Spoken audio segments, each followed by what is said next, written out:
project is called the Story Exchange, and it's about Penrith City Council started the initiative as part of the Neighbourhood Renewal program. Every year we go into a couple of different neighbourhoods and we try to talk to residents in an interesting way about the neighbourhood and what's good and strong in that neighbourhood, what we can build on in the future, and what we could do to improve the area. This year we're looking at Oxley Park and Londonderry, and as part of that we've approached two schools, Oxley Park Public School, which we're in now, and Londonderry Public School. And those two schools have been participating in this project. ICE, the Information and Cultural Exchange, were engaged as to facilitate this and to run the project. The exercise is, okay, you've got to get your thinking caps on. You've got to think of a story that has a beginning, middle and end, with all these words in there.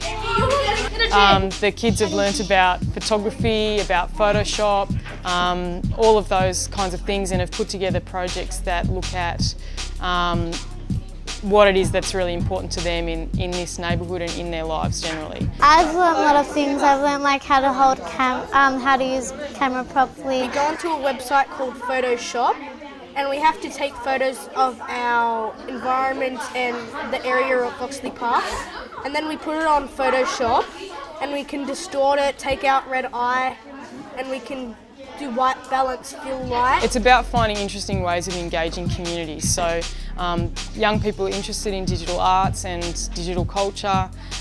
We engage these tools and we engage organisations like ICE that have fantastic facilitators with all of those skills in order to find out the information that we need to build stronger communities. We took a couple of photos, but we chose our strongest photo, and that was about recycling.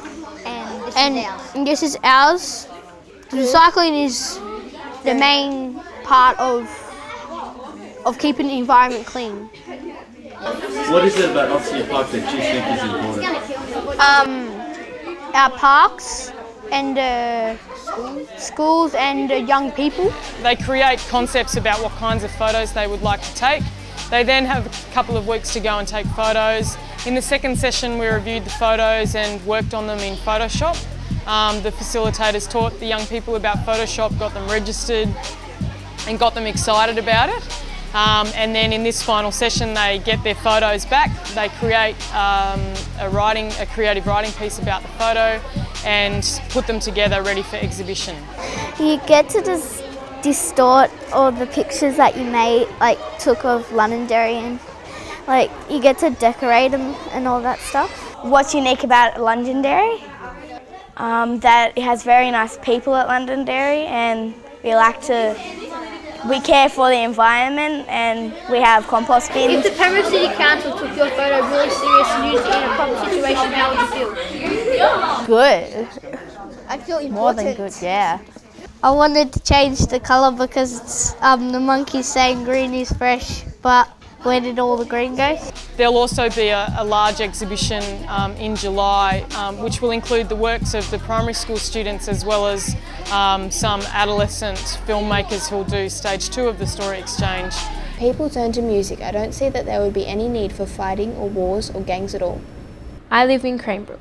There are heaps of good things about Cranebrook. We have heaps of huge ovals to play all sorts of sports on. I've enjoyed it in many ways by learning how to use a camera properly and how to make a movie.